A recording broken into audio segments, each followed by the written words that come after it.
The Royal Air Force is commonly associated with planes, pilots and engineers, but behind the scenes there are other important roles. The RAF is giving young people who are looking to move into the catering industry paid training along with the opportunity for travel. Nick Thatcher went to RAF Brize Norton in Oxfordshire to find out why in the Air Force there's no such thing as an ordinary job.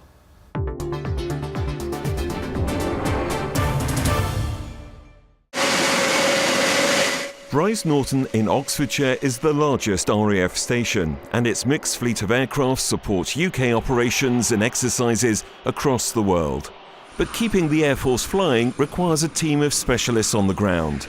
People like Chef Rosetta Norbert, whose job can vary from catering official functions, working in the Sergeant's Mess, to cooking for hundreds of RAF personnel in the field. A chef in the RAF is not just a chef in the civilian world.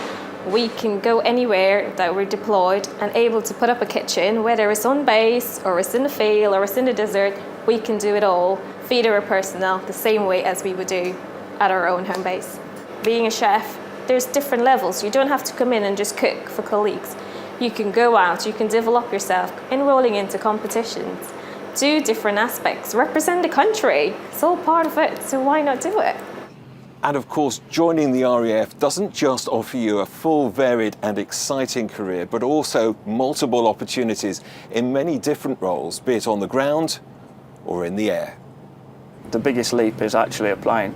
Once you've applied and you get through the system, you realise how much opens up to you. Corporal Tom Burrell is a cabin supervisor for the RAF Voyager, which is an air-to-air refuelling tanker and the primary aircraft used to transfer troops around the world. We're fundamental to transport of troops, whether that's to a safe destination or not. So we're highly trained in the event of an evacuation. We also do aeromedical roles, so any injured troops we bring back from operations.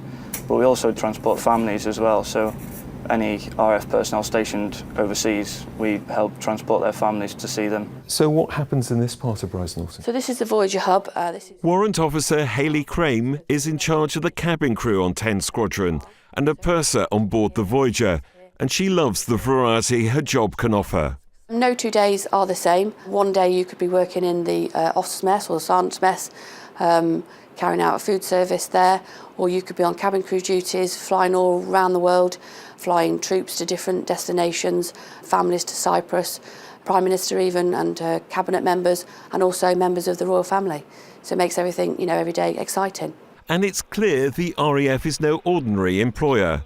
For as well as competitive salaries, there's subsidised accommodation, food and travel, free gyms, sport and adventure training, and private healthcare and dental care. But in addition to these bonuses, there are many more opportunities to learn and develop as a person, to take responsibility, and of course, to broaden your horizons. It is an amazing job. It's a job that I didn't realise before I joined up, the opportunities that it would open. I did a month at St James's Palace, working for the Queen's Guard, looking after their high-ranking officers, and doing 2 banquets a day for really high-profile people. I've also had sporting opportunities, so I've done RAF skeleton bobsleigh over in Austria, where I learned to do a sport that I would never get opportunity to do in a civilian role. And the main thing is the travel element. There's not a part of the world that I've not managed to see that I wanted to see before I joined, and many more. It's incredible. A career in the RAF promises much more than a job. And as a specialist in catering or hospitality, you can play a crucial role, both on the ground and in the air, in supporting those defending our skies and keeping us safe.